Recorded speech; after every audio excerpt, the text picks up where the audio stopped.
everyone, I'm Donna Bush with your CIG TV News Update. The Ministry of Education and Department of Education Services have released a statement in relation to inquiries that have been raised about complaints received about the Lighthouse School and the ensuing investigation and findings of that investigation. The release says the complaint received expressed concerns about the leadership of the school. As a result, the Department of Education Services has increased support to the leadership and management team at the Lighthouse School. The ministry is also currently reviewing other mechanisms to further strengthen leadership and management at the school.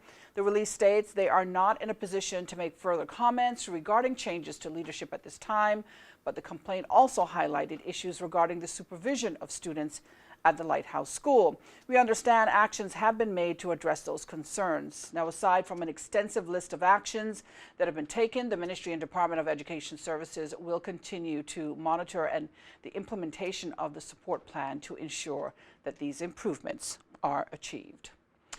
A makeshift raft carrying 18 Cuban migrants was rescued just south of Little Cayman on Wednesday morning. One spotted RCIP's air operations crews noticed the vessel was in poor condition and those on board were signaling for help.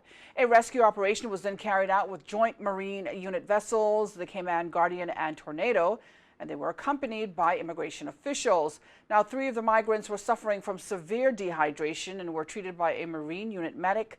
2 have since been taken to the Cayman Islands Hospital. The remaining 16 have been transferred to the Immigration Detention Center for further investigation.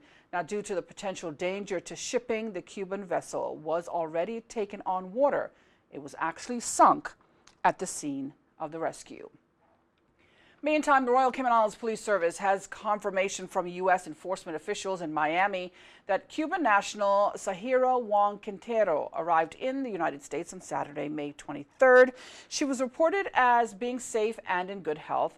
The 22-year-old female was reported missing to police from her Georgetown address back on May 13th. The complaint has now been closed after the confirmation.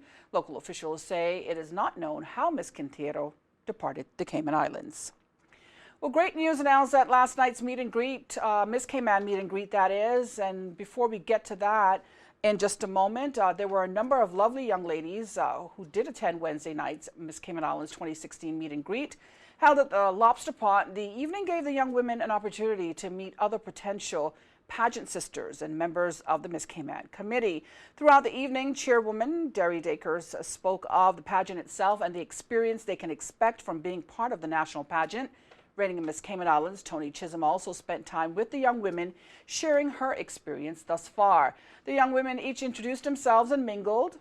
Again, if you're a young lady between the ages of 18 and 24 and won't be 25 by January 2016, you're encouraged to enter the next year's Miss Cayman Islands pageant, where 2 young women will wear crowns, with one winner attending Miss Universe and the other the Miss World pageant.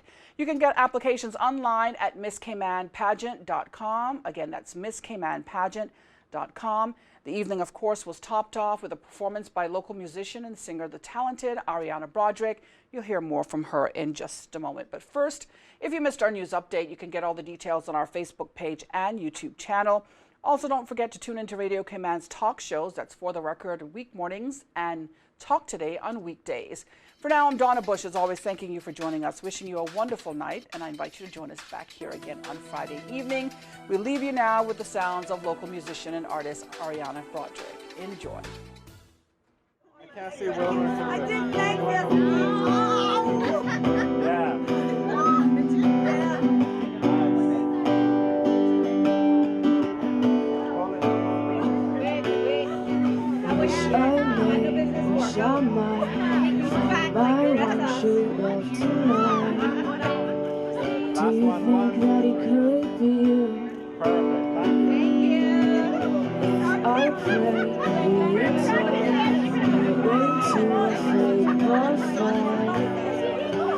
Walking down the avenue.